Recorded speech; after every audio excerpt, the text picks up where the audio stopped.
증인, 증언을 하고 있는 사도들이 있습니다. 그래서 우리가 이 살아가는 동안에 하나님의 말씀을 듣고 하나님을 경험하고 예수 그리스도를 만났을 때 우리 성도님들 삶의 안에서는 하나님을 내가 확실하게 증언할 수 있는 그런 증언의 확신이 있으신가요? 집사님도 있으신가요? 사모님도 있으신가요?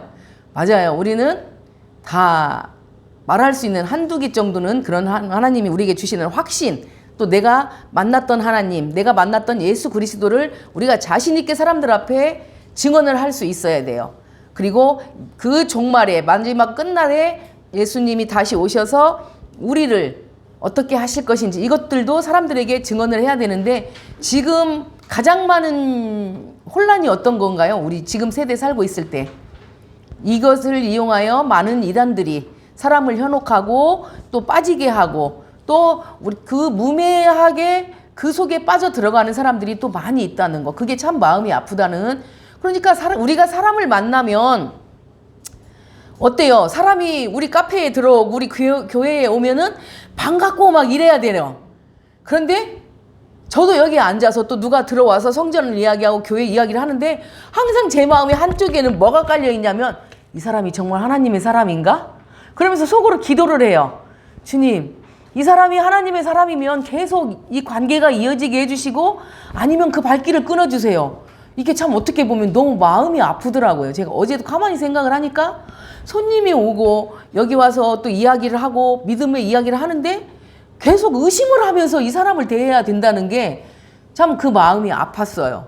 그래서 이게 우리가 마음껏 하나님을 자랑하고 말씀을 자랑하고 예수 그리스도의 재림을 자랑하고 우리가 하늘나라의 시민이고 그 시민권이 우리에게 있다는 것을 우리가 막 신나게 자랑을 해야 되는데, 조심스럽고 의심하고 이런 세상이 아니었으면 좋겠어요. 그래서 오늘 이제 제가 이 본문을 우리 또 한글로 번역된 쉬운 성경을 한번 읽어드릴 텐데, 지금 우리가 봤던 이 내용은 좀 어렵다, 무슨 말이지 이해를 못하겠다 이렇게 할 수도 있지만, 이거를 한번 읽어드리면 그렇구나를 쉽게 이해를 하실 수 있으세요. 제가 그냥 16절부터 한번 읽어드릴게요. 우리가 여러분에게 우리 주 예수 그리스도의 권능과 재림을 알려드린 것은 교묘하게 꾸민, 이게 교묘하게 꾸몄다는 것은 그 히브리어를 보면 소피조라는 말, 소히조라는 말이래요. 신화는 미토스고 신화를 따라서 한 것이 아닙니다. 우리는 그의 위엄을 눈으로 본 사람들입니다. 더없이 영광스러운 분께서 그에게 말씀하시기를 이는 내 사랑하는 아들이요 내가 좋아하는 아들이다 하실 때에 그는 하나님 아버지께로부터 존귀와 영광을 받았습니다. 우리가 그 거룩한 산에서 그분과 함께 있을 때에 우리는 이 말소리가 하늘로부터 들려오는 것을 들었습니다. 또 우리에게는 더욱 확실한 예언의 말씀이 있습니다. 여러분의 마음속에서 날이 새고 샛별이 떠오를 때까지 여러분은 어둠 속에서 비치는 등불을 대하듯이 이 예언의 말씀을 주의를 기울이는 것이 좋습니다. 여러분이 무엇보다도 먼저 알아야 할 것은 이것입니다. 아무도 성경의 모든 예언을 제멋대로 해석해서는 안 됩니다. 예언은 언제든지 사람의 뜻에서 나온 것이 아니라 사람들이 성령에 이끌려서 하나님께로부터 오는 말씀을 받아서 한 것입니다. 아멘. 성경이 뭐래요? 성경이? 아무도 성경의 모든 예언을 제멋대로 해석해서는 안 된대요. 여기 성경을 해석할 때 내 뜻이 들어가고 내 의견이 들어가고 내 마음이 들어가면 뭐가 돼요? 가다가 보면 이단이 돼요. 하나님이 원래 우리에게 주셨던 의도와는 전혀 다른, 내가 하나님이 되고 내가 그 자리에 가버리게 되는 이런 생각을 가지고 절대 내 사사롭게 내 마음대로 해석을 해서는 안 된다라고 말씀을 하고 계세요. 그리고 뭐라고 돼 있어요? 예언은 언제든지 사람의 뜻에서 나온 것이 아니라 어디에서 나왔다? 사람들이 성령에 이끌려서 하나님께로부터 오는 말씀을 받아서 한 것이래요. 이게 뭐라고요? 성경이래요. 이게 어디에 나와요? 베드로 후서에서 나오고 있어요. 여러분은 그 베드로가 어떤 사람인지 알고 계신가요? 베드로가 성경에서 굉장히 다혈질이기도 하고, 그죠? 막 칼을 빼서 귀를 자르기도 하고, 또 변화산에서 예수님의 변화되는 모습을 보고 여기가 좋사오니 무엇을 짓는다? 초막셋을 지어서 모세에게 하나, 엘리야에게 하나, 또 예수님에게. 그러면서 우리 여기서 살면 안 될까요? 자기만 누리고 싶을 순간, 그런 순간이었어도 저 같아도 저만 누리고 싶었을 것 같아요. 그 모습, 예수님이 변화되고 있는 모습들을. 그런데 그렇게 했던 사람, 그 베드로는 이름이 있어요. 원래 세상에 살 때의 이름이 시몬. 그 다음에 예수님이 주었던 이름, 반석이라고 하는 이름 어떤 거죠? 베드로. 그리고 또 하나 성경에서 이 베드로가 말씀대로 변화되고 이렇게 살아갔던, 그래서 변화되어서 정말 하나님의 수제자가 되고 이렇게 했던 그럴 때 불렸던 이름이 뭐냐면 시몬 베드로. 그러니까 뭐 이렇게 시몬이라고 하면 이게 누구지? 베드로면 그 시몬은 또 잊어버리고 이런 것이 아니라 시몬도 베드로도 시몬 베드로 다 베드로다. 그러니까 베드로가 그렇게 힘들고 어렵고 또 막 다혈질이고 불같고 또 그렇지만 또 성정이 참 좋았던 사람이래요. 순종할 줄 알고. 뭐냐면 예수님이 부활하시고 예수님이 돌아가시고 나서 제자들이 또 뭐예요? 예수님이 갑자기 이제 그렇게 믿고 따랐는데 안 계셔. 시리에 차서 다시 자기 생활로 돌아갔다가 고기를 잡는데 고기가 안 잡혔어. 그런데 예수님이 다시 오셨잖아요. 뭐라고 하셨어요? 다시 저 깊은 데 가서 베드로야 그물을 던져라. 그러니까 그 베드로가 내가 말씀에 의지하여 던지겠다 이렇게 했던 사람, 그렇게 순종했던 사람. 그래서 이 베드로라는 사람이 우리에게 주어지는 그런 뜻이 어떤 의미가 있는지, 베드로의 관점에서 베드로 전서와 베드로 후서를 본다면 우리가 더 이것을 잘 이해를 할 수 있다. 그러니까 보면은 지금 여기에 보면 베드로가 죽기 전에 말하자면 유언을 남기는 그런 과정이라고도 볼 수가 있는 거예요. 여기 14절에 보면은 그 장막이 나오죠. 장막이 나오는데 장막이 뭐예요? 집을 성경에서도 보면은 집을 장막이라고도 하지만 우리 육신의 몸이 뭐예요? 우리 육신의 장막이라고 그러잖아요. 우리 이 몸. 그러니까 이 몸을 벗을 때가 어떤 때가 이 몸을 벗는 때예요? 우리가 죽을 때. 그러니까 베드로가 핍박을 받고 네로에게 핍박을 받고 죽음이 가까웠다는 것을 알면서 이제는 내가 무엇을 이 사람들에게 남겨주어야 하나, 내가 무엇을 이들에게 주어야 하나 고민을 하면서 이 베드로 후서를 또 집필을 했다는 그런 말이 있습니다. 그래서 성경에 보면은 이 유언을 한 사람들이 있어요. 구약에 보면 누가 유언을 했었을까요? 모세가 유언을 했고, 모세 유언이 있고, 또 야곱이 유언이 있고, 또 누구? 여호수아가 유언을 했었습니다. 신약에서는 가장 유명하신 분이 감다포를 했던 분이 누구세요? 감다포를 유언 강론, 감다포, 감남산, 다락방, 예수님. 그리고 포도나무 강론을 하셨던 예수님의 유언이 있고, 그 다음에 바울도 그 유언을 했고, 또 이 베드로가 마지막으로 유언을 했습니다. 그래서 우리가 이런 관점들에서 모든 것을 바라봤으면 좋겠습니다. 그리고 베드로는 이제 교양이 있거나 어부였잖아요. 베드로가 어부였기 때문에 무슨 교양이 있거나 이런 사람도 아니었어. 그지만 성격은 소박하고 정직했다. 그러니까 이 정직함이 제일 중요한 것 같아요. 참 많이 중요해요. 모든 것들이 다 하나님 앞에서 중요하지만 내가 정직함을 가지고 살아가는 이 자체가 굉장히 중요한 것이에요. 그런데 그 베드로는 소박하고 정직함이 있었고 12사도의 우두머리였어요. 그래서 성당에서는 베드로를 굉장히 알아주고 있습니다. 그러니까 근데 그거는 우상 쪽으로 가버리는 거잖아요. 우리는 누구를 믿고 의지해야 합니까? 예수님을 믿고 의지해야 돼요. 예수님을 믿고 의지해야 합니다. 베드로를 믿고 의지해야 합니까? 아니에요. 근데 성당에서는 그렇게 하고 있어요.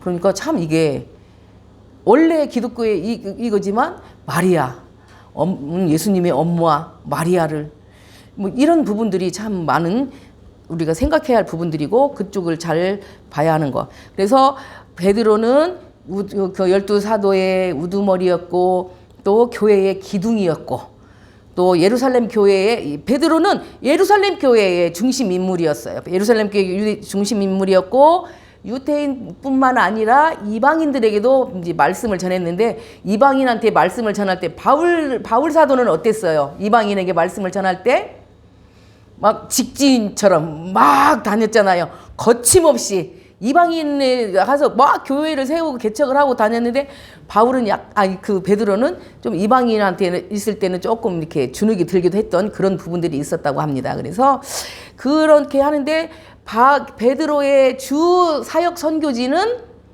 소아시아였다. 소아시아에서 말씀을 전하고, 그 부분에서 많이 하나님의 말씀을 전하고 전도하고, 베드로가 설교를 함으로 몇 명이 다시 하나님 앞에 돌아왔어요? 몇 명이? 3,000명이나 돌아왔어요. 이 3,000명이 돌아오는 게 쉬운 건가요? 절대 아니에요. 그런데 예수님이 이 제자들에게 뭘 주셨어요? 권능과 능력을 주셨어요. 말씀을 들었고, 예수님의 권능, 그런 능력들을 우리가 받고, 그러니 보고 들었으니 어떻게 해야 돼요? 우리가 예수님의 권능을 받고 능력을 받고 또 예수님의 말씀을 들었고, 또 변화산에서 변화되는 모습을 또 어디에서 예수 그리스도가 또 승천하는 모습을 제자들은 봤습니까? 안 봤습니까? 봤습니다. 그러면 그 모든 것을 우리가 정확하게 확신을 가지고 사람들에게 전파할 수 있나요? 없나요? 있어요. 그러니까 가르치고 또 뭐예요?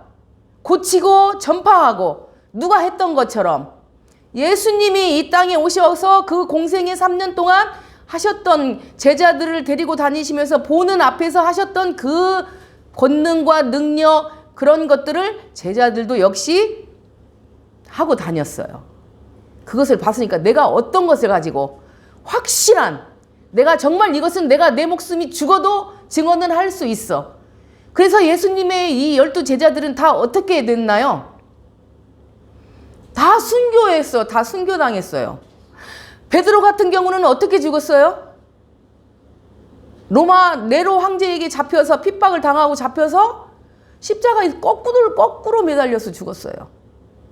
그냥 거의 뭐 찢겨서 죽고 목 참수당해서 죽고, 대부분 십자가에서 그렇게. 십자가가 원래 의미가 뭐예요? 수치. 이 죄인들이 매달렸던 거예요. 그렇지만 우리 주 예수 그리스도가 십자가에 매달림으로 인해서 그 의미가 많이 바뀌었죠. 그 의미들이 바뀌어 있잖아요. 이게 가지고 베드로가 그런 사람이었고, 그때 당시 로마의 뭐 상황들이, 네로가 어떤 사람입니까? 네로가 광적인 사람이었어요. 아주 광적인 사람이고, 기독교를 엄청나게 핍박을 하고 제자들을 다 핍박을 하면서 기독교인들에게 죄를 뒤집어 씌우고 그들을 박해하기 위해서 무엇을 했어요? 로마 시내에 불을 질렀어요. 불을 지르고 사람들이 다 죽어가는 그 모습을 보고도 희열을 느꼈다고 하는 그런 부분도 있어. 역사서에 보면은 그렇게. 정확한 건지는 모르겠지만 그런 이야기들도 있습니다. 그래서 그 네로로 인하여 핍박을 받고 죽음을 당한 많은 기독교인들이 있었다. 그러니까 그때 당시에 뭐였어요? 예수님이 부활해서 승천을 하시면서 다시 오시겠다라고 분명히 말씀을 하셨어요. 근데 그때가 언제라고는 말씀을 하지 않으셨잖아요. 아무도 도적같이 오리라라고 분명히 말씀을 하셨는데, 그 상황에서 어렵게 살아가고 있는 사람들, 또 하나님의 말씀을 전했던 초신자들, 그러니까 초신자들을 뭐라고 부르냐면 또 어린 신자라고도 해요. 왜? 믿음이 아직은 초신자고 어리기 때문에 어린 신자라고 부르는데, 이 사람들은 무엇을 해요?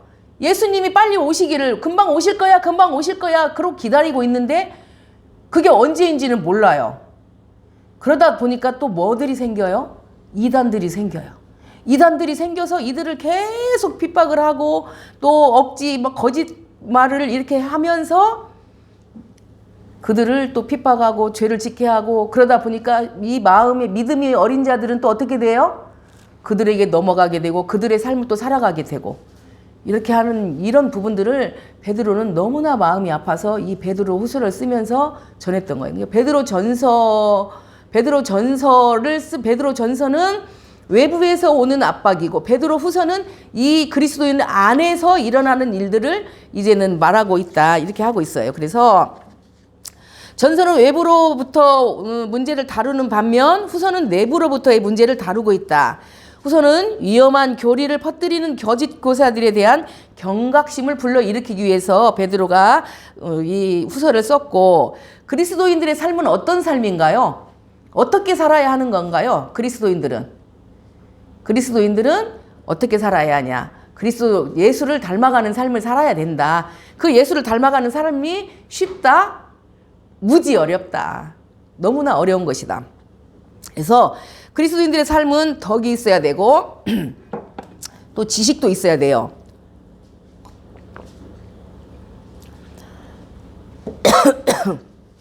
어떤 지식이요?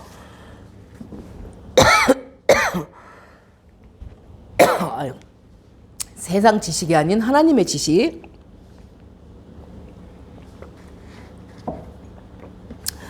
그래서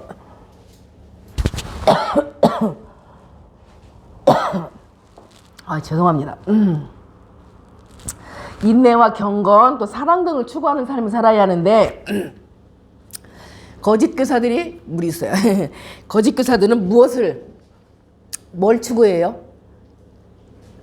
이단 영지주의자나 이런 사람들은 뭘 추구해요? 자기 영광을 추구.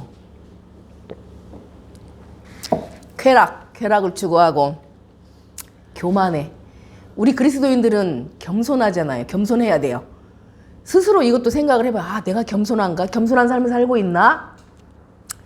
교만하고 탐욕스럽고 호색이 뭐예요? 색을. 음란 이런 것들, 그런 삶을 살고 있어요.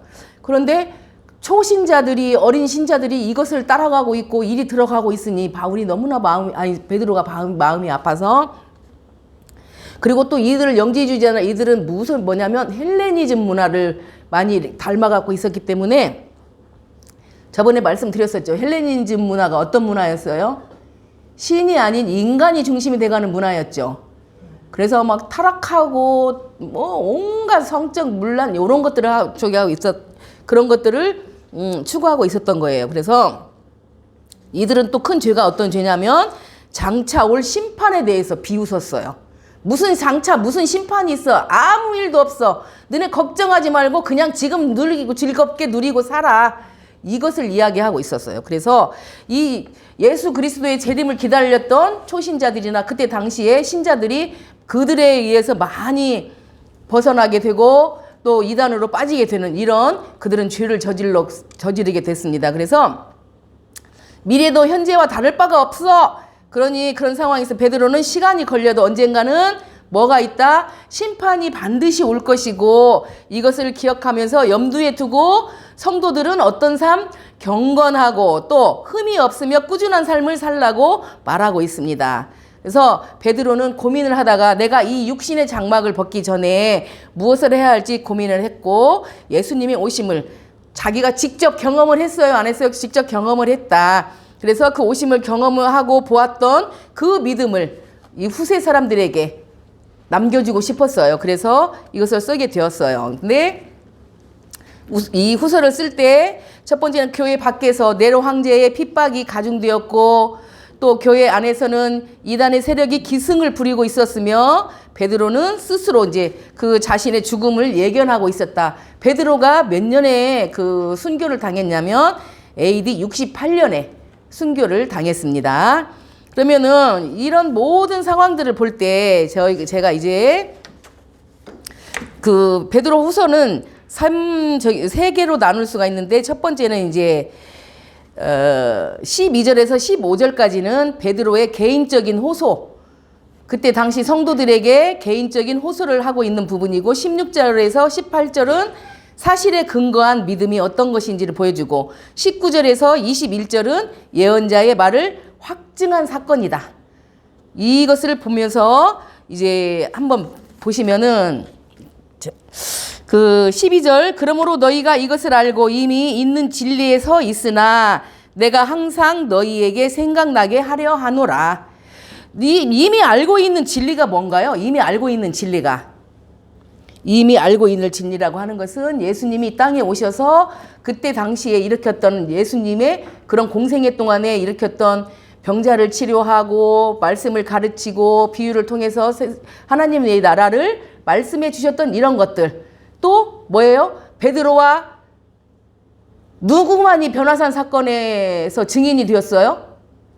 베드로와 야고보, 요한만이 예수님의 변화된 모습을 봤는데 예수님이 내가 저기 할 때 그 지금은 당분간은 비밀로 하고 있으라고 분명히 말씀을 하셨었어요. 그래서 너희가 이것을 알고 이미 있는 진리에 서 있으나 내가 항상 너희에게 생각나게 하려 하노라. 그래서 내가 이 베드로 후서를 이 책을 기록하고 있다 이 말씀이시고 그다음에 이제 내가 이 장막에 있을 동안에 너희를 일깨워 생각나게 함이 옳은 줄로 여기노니 이는 우리 주 예수 그리스도께서 내게 지시한 것 같이 나도 나의 장막을 벗어난 것이 임박할 줄을 알미라.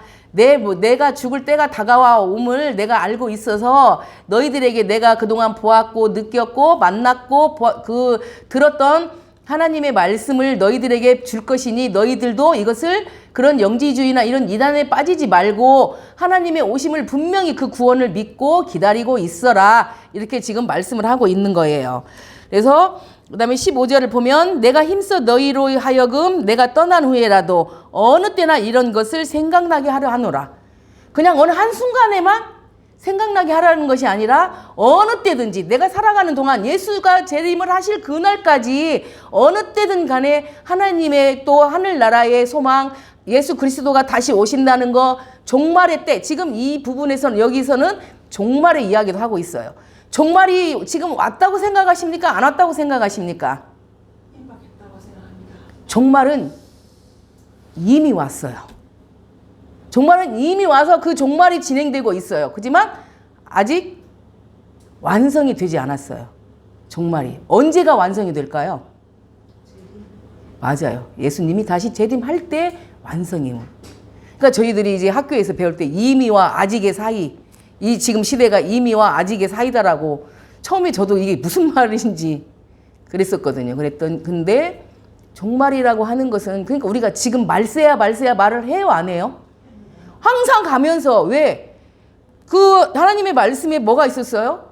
종말의 때가 되면 뭐가 있다? 지진이 나고 근데 지금 지진 같은 게 수없이 일어나면서 지금 터키나 그리스 이쪽에 너무나 시리아 쪽에 너무나 지금 말할 수 없는 지진으로 인해서 고통을 받고 있나요? 없나요? 기후의 변화로 인해서 우리가 고통을 받고 있나요? 없나요? 이런 것들 때문에 그 종말은 이미 시작이 돼서 가고 있어요. 근데 언제까지냐? 예수님이 재림하실 때까지다. 그러니까 이런 종말론적인 부분도 여기서 있어요. 그것을 우리가 항상 깨어서 있으면서 기도하고 예수 그리스도의 다시 오심을 기다리고 있어라라고 말을 하고 있는 거예요. 그래서 이것을 보면은 내가 힘써 너희로 하여금 내가 떠난 후에라도 어느 때나 이런 것으로 생각나게 하려 하노라. 우리 주 예수 그리스도의 능력과 강림하심을 너희에게 알게 한 것이 교묘히 만든 이야기를 따른 것이 아니요 우리는 그의 무엇을 크신 위엄을 친히 본지라. 그러면 여기서 굉장히 이 16절에 중요한 게 능력과 강림이에요. 이 제자들은 예수님의 능력을 받나요? 안 받나요? 예수님의 능력을 받잖아요. 그때 당시 사람들도 예수님을 쫓아다녔던 사람들도 예수님의 능력을 봤어요? 안 봤어요? 봤어요. 사단들도 예수의 능력을 이미 알고 있어요. 능력을 받고 그 다음에 강림하심. 강림이 언제를 강림이라고 할까요? 여기서. 강림이 언제예요? 재림이에요. 다시 오심, 강림. 그때를 너희에게 할 교묘히 만든 이야기가 아니야. 무슨 신화나 동화처럼 꾸며낸 이야기인가요? 아니요. 그때 당시 사람들은 이 제자들은 분명히 예수님의 그런 능력을 펼치고 다니는 오병이어의 사건, 가나안 혼인 장치요, 눈먼 자를 또 다리 저널 안진뱅이를 이런 사람들 다 고치고 능력을 베풀었던 것을 다 봤어요. 또 베드로, 요한, 야고보는 야고보는 무엇을 봤습니까? 변화산 사건에서 예수님이 변화되는 거. 그 속에서 누구를 만나? 예수 그리스도가 엘리야와 모세를 만나는 거. 그러니 베드로가 집을 짓겠다고 초막을 짓겠다고 했던 부분들이 있고 그렇지만 구름으로 가려져서 내 아들이고 내가 기뻐하는 자다. 그 위엄을 그 능력을 다시 하나님께서 성부 하나님이 성자 예수를 인정하시는 그 모습을 본 거예요? 안 본 거예요? 봤어요. 그러니 이것을 당당하게 전할, 이것은 이야기가 아니야. 꾸며낸 이야기가 아니야. 분명히 있었던 일이고 분명히 내가 확신하게 전할 수 있는 이야기다라고 말을 하고 있는 거예요. 그래서 이 사실에 근거하고 있는 믿음, 우리는 어떤 믿음을 가지고 있어야 돼요? 그냥 사실에 근거하지 않고 그냥 허황된 저런 무슨 뭐 이야기로 꾸며진 이런 것들을, 이슬람이나 이런 것들 보면은 이야기식으로 돼 있잖아요. 이야기처럼 뭐 무슨 알라가 어떻게 해서 뭐 이런 것들을 이야기예요. 신화처럼 꾸며낸 이야기들. 그렇지만 우리는 그때 당시에 살았던 사람들이 봤던 것이고 제자들이 봤고 분명히 예수님의 승천을 봤던 부분들이기 때문에 우리는 확실하게 믿을 수 있는 것, 확실한 믿음을 가지고 누구를 믿어야 된다? 예수 그리스도 하나님을 믿어야 된다. 그래서 베드로가 미래에 대한 확신과 이 독자들의 영적 성장을 격려하는 그 이유는 예수님의 임재와 또 뭐예요? 능력에 대한 경험과 그 근거한 것이 꾸며낸 것이 아니라 분명히 보았기 때문에. 그래서 예수님은 뭐예요? 시간과 공간을 초월하십니까? 초월하지 않으십니까? 초월해요. 시간과 공간을. 우리가 지금 이렇게 기도를 여기서 한다고 해서 우리 여기만 계시는 건가요? 성령님이 여기만 계시는 건가요? 공간을 초월해요. 시간을 초월해요. 내가 과거에 불렀던 성령님도 과거에 주여라고 외쳤던 그것도 지금 내가 주여라고 외치는 이런 똑같은 상황으로 이루어지는 거기 때문에 그 성부의 목소리를 들었다. 베드로는 변화산에서 예수님을 지시하시는 그 목소리를 들었는데, 자, 제가 한번 보면은 시편 한번 펴보세요. 시편 2편. 시편 2편. 시편 2편 7절을 보면은 뭐라고 돼 있어요? 내가 여호와의 명령을 전하노라. 여호와께서 내게 이르시되 너는 뭐다? 내 아들이라. 오늘 내가 너를 낳았도다. 이렇게 말씀을 하고 계시죠.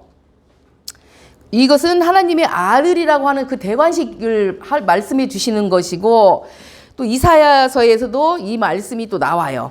그러니까 뭐 구약에서도 너는 내 아들이다, 내가 기뻐하는 자다 이렇게 나오고, 구약에서만 끝나는 것이 아니라 구약을 실천하고 실현하는 게 어디예요? 완성하는 게 어디? 신약이에요. 신약에도 이 부분들이 나오고 있어요. 아까 여기 지금 베드로후서에도 나오지만 마태복음에도 이 부분이 나오고, 다 이렇게 하나하나 성경에서, 구약에서, 신약에서 예수님이 하나님의 아들이고 하나님이다라는 것을 우리에게 말씀해 주고 계시고 보여주고 이렇게 있다는 것을 우리는 알고 있어야 됩니다. 그래서 보면은 그 여기에 위엄을 보았다라고 하시잖아요. 이 크신 위엄을 친히 본 자라. 이 위엄을 어디서 봤어요? 하나님의 위엄을, 예수 그리스도의 위엄을 어디서 봤어요? 변화산에서 봤어요. 변화산을 무슨 산이라고 지금 보통 뭐 이런 많은 설들이 있지만 헤르몬산이 변화산이다, 거룩한 산이다 이렇게 말을 하는 그런 경우들, 그런 부분이 있는데 이제 정확하게는 모르겠지만 어쨌든 거룩한 산, 변화산, 그렇게 거기서 하나님이 예수님에게 직접 말하는 것을 베드로와 요한과 야고보는 보았다. 거기뿐만 아니라 구약과 신약의 부분에서 그런 부분들이 있다. 이것을 우리는 기억을 하시고, 산이 거룩한 것은 하나님의 계시가 있었기 때문에 거룩한 산이라고 하는 것이다. 변화산에서. 그다음에 여기 또 보시면은 17절 지극히 큰 영광 중에서 이러한 소리가 그에게 나기를 이는 내 사랑하는 아들이요 내 기뻐하는 자라 하실 때에 그가 하나님 아버지께 존귀한 영광을 받으셨느니라. 이 소리는 우리가 그와 함께 거룩한 산에 있을 때에 하늘로부터 난 것을 들은 것이라. 또 우리에게는 더 확실한 예언이 있어 어두운 데를 비추는 등불과 같으니 날이 새어 샛별이 너희 마음에 떠오르기까지 너희가 이것을 주의하는 것이 옳으니라. 이렇게 말씀이 되어 있는데요. 빛이 무엇을 비쳤어요? 등불이, 빛이 어두움을 비쳤어요. 어두움에 누가 빛이에요? 예수님이 빛이에요. 예수님, 그 빛을 우리는 바라보고 살아야 돼요.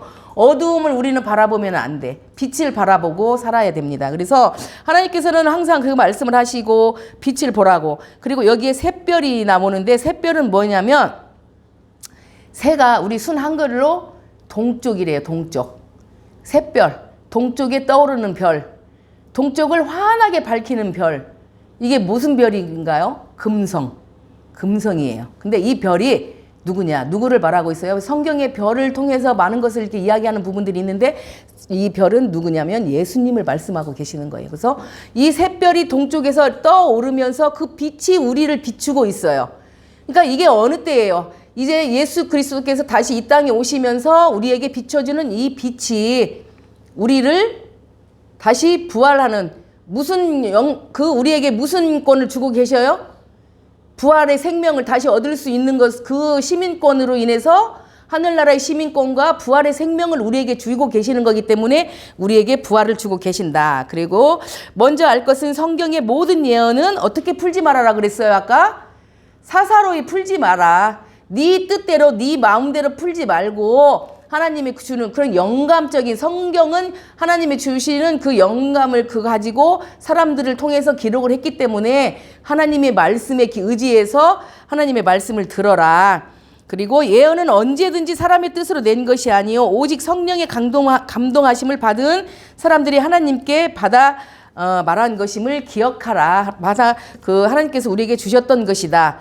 그러니까 보면은 빛이 어떻게 우리를 통해, 성경이 어떻게 우리에게 오게 되었는가를 이해하는 부분이에요. 빛과 뭐예요? 기쁨. 그래서 하나님의 말씀을 전달하고자 다양한 배경과 관심사를 기질을 가진 사람들이 예레미야서나 아모스서 또 누가복음 이런 부분들에 다 나오고 있습니다. 그래서 동시에 그들이 우리에게 그 말을 하고 기록할 때 그들을 누가 인도했다? 성령이 인도했다. 성령이 인도하시면서 기록하게 하셨고 그 말씀대로 우리가 순종하며 가면 되고 그로 인하여 우리에게 빛이 오게 될 때 우리는 무슨 영광을 얻을 수 있다? 우리는 부활의 영광을 얻을 수 있다. 그런데 그 부활의 때는 그 예수 그리스도가 다시 이 땅에 강림하시는 시간은 우리는 알 수 있다 없다? 없다. 아무도 알 수 없다. 그것을 아시는 분은 오직 누구뿐이다? 아버지 하나님뿐이다. 아버지밖에는 아무도 알 수 없다. 이런 부분들을 우리가 하나하나 생각해 나가고 갈 때 내가 성경에서 예수님이 어떻게 살아가셨고 어떤 삶을 살면서 어떻게 그 공생애 동안에 말씀을 하셨고 그 능력을 보여주셨던지 그것을 누가 보았다? 제자들이 옆에서 보았다. 그 모습대로 그 제자들은 그것을 확실하게 증언을 할 수 있다 없다? 확실하게 증언을 할 수 있다. 왜? 봤어, 들었어? 그러니 정확하게 말을 할 수가 있잖아요. 내가 이 성경이 꾸며낸 이야기가 아니고 예수가 다시 오신다는 그 재림이 강림이 꾸며낸 이야기가 아니야. 신화가 아니야. 그러니 정확하게 너희들은 알고 있어. 그런데 지금 우리도 마찬가지예요. 내가 힘들고 지쳤을 때 주님 저를 좀 도와주십시오. 이 문제가 너무 저에게는 버겁고 힘든데 저를 좀 도와주세요. 근데 문제가 바로 해결이 안 돼. 그러면은 하나님 성령님이 안 계신 건가요? 계셔요. 일을 하고 계세요. 누군가를 통해서 일을 하고 계시고 그것을 우리가 감당할 수 있을 만큼 하나님은 일을 하고 계세요. 저도 이제 한때는 너무 힘이 들고 지치니까 왜? 시험을 어떻게 주신다고 그랬어요? 사모님 시험은? 내가 감당할 수 있을 만큼 주신다고 그랬어요. 근데 제가 감당할 수 없게끔 그런 시험이 오는데 제가 하는 고백이 어느 날은 아버지 저 좀 이제 그만 사랑하세요. 그만 사랑하라고 그랬어. 왜? 너무 힘이 드니까. 그만 사랑하세요. 저 이제 이 감당할 수가 없어요 주님. 그러니까 그만 사랑하세요. 그랬어요. 내가 한 말씀 드렸었나 보네. 학교 이제 신학교 딱 갔더니 제일 먼저 회개시킨 게 그거예요. 어느 순간 딱 주님 잘못했어요. 다시 사랑해 주세요. 감당할게요. 어떤 것들 다 감당할 테니까 주세요.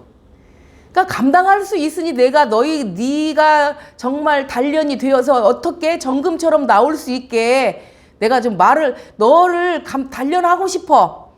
우리 나집사님한테 내가 너를 단련할 거야. 싫어요 할까요? 우리 전동성 선생님 싫다고 하실 건가요? 사모님도 지금 나한테 주어지는 신원이 너무 힘들어서 그만 주세요. 이런 부분들. 그런데 하나님은 어디선가 누구를 통해서든 일을 하고 계시고 우리 찬양에도 길을 만드시는 분. 누가 길을 만드세요? 하나님 길을 만드세요. 길을 만들었으면 또 뭐예요? 열어줘야지. 길을 만들었으니 그 길을 열어줘야 되는 부분이잖아요. 그래서 하나님은 우리에게 시련을 주시지만 그것을 통과할 수 있는 힘도 주시고 또 때로는 그걸 누군가를 통해서 우리를 뭘 하신다? 위로해 주세요. 예, 위로해 주세요. 그 위로 한마디가 얼마나 큰 힘이 되고 내가 다시 태어나는 줄 아세요? 딸아 미안하다 이 말 한마디에 그동안에 서럽고 아팠고 억울했고 분했고 수치스럽고 했던 이런 것들이 어느 순간 아무것도 아니게 변하는 거예요. 아 내가 언제 그런 게 있었어? 딸아 미안하다 이 말 한마디 내가 너를 사랑해 내가 너를 사랑해 이 한마디면 우리는 모든 것이 끝나고 다 눈 녹듯 사르르 녹아지는. 그런데 이런 아버지 사랑 안에 아버지는 무엇을 원하세요? 우리의 확실한 믿음, 확실하게 그 어떤 것에서 흔들리지 않고 베드로처럼 보고 듣고 뭐예요? 말하고 가르치고 전파하고 치료하고 이런 것들을 지금에도 이런 게 없나요? 지금에도 어느 곳에선가는 일어나고 있는 일들이에요. 그러니까 우리가 확실히 하나님의 말씀을 전할 수 있어야 되고 또 그 증인을 내가 살아가면서 제가 지금 이 순간에 드리고 싶은 말씀은 뭐냐면 내가 지금 지금을 살아가고 있지만 예수님이 다시 오셔서 너는 무엇을 했어? 너는 나를 제대로 사랑했어? 내 말이 어떤 것이었는지 제대로 이해를 해본 적이 있어? 이렇게 물어보셨을 때 주님은 알았어요. 네, 제가 어느 순간에 모든 것은 다 제가 알 수 없었지만 하나님이 우리를 사랑했기에 그래서 예수 그리스도를 보내주셨고 예수님을 보내주셨고 우리의 죄를 대속하셨고 우리 병든 자들을 치료하셨고 아픈 자들을 치료했고 마음이 상한 자들을 치료했던 이런 부분들을 다 우리가 알고 또 우리가 그 사랑이 하나님이 예수님 우리에게 주셨던 그 사랑의 제목들을 우리가 순간순간 사람들에게 내 주위에게 내 이웃에게 내 성도 애들에게 하나씩 조금씩 그렇게 베풀며 이렇게 여기까지 왔습니다를 우리가 자랑스럽게 이야기를 할 수 있어야 된단 말이에요. 그 믿음을 하나님은 원하세요. 확실한 믿음. 오늘 제목처럼 뭐예요? 오늘 제목 한번 다 같이 한번 읽어보실까요? 오늘 제목이 증언의 확신. 내가 어디 가서든 하나님을 증언할 수 있는, 증거할 수 있는, 하나님을 전도할 수 있는, 하나님의 말씀을 전도할 수 있는, 전파할 수 있는 그런 확실한 증언을 우리는 오늘 붙잡고 가자 이거예요. 그래서 하나님이 기뻐하시는 우리 누리사랑교회 성도들이 되시기를, 그리고 정말 내가 살아가면서 내가 오늘은 정말 확실한 증언을 하나는 내가 가지고 가야지. 그래, 이웃을 사랑하는 마음을 가지고 가야지. 이런 우리 누리사랑교회 성도들이 되기를 예수 그리스도 이름으로 축복합니다. 또한 축원합니다. 기도하시겠습니다. 사랑의 하나님 감사합니다. 모든 것이 아버지의 은혜임을 고백하며 나가게 하여 주시고 우리가 모든 은혜 안에서 하나님이 우리에게 주셨던 그 말씀, 또 우리 하나님께서 예수 그리스도에게 주셨던 그 권능과 그 모든 것들이 우리에게 주셨음을 우리는 날마다 고백하며 나가게 하여 주옵소서. 우리가 예수 그리스도의 살아가심을 우리가 그대로 본받게 하시고 우리가 예수님이 다시 오시는 그때까지 우리가 하나님의 사람으로 정말 주님이 기뻐하는 삶을 나누고 베풀고 또 어려운 자들에게 사랑을 줄 수 있는 우리 누리사랑교회의 공동체가 되고 우리들의 삶이 될 수 있도록 주님께서 복 내려 주옵소서. 감사하며 거룩하신 예수 그리스도 이름으로 기도드립니다.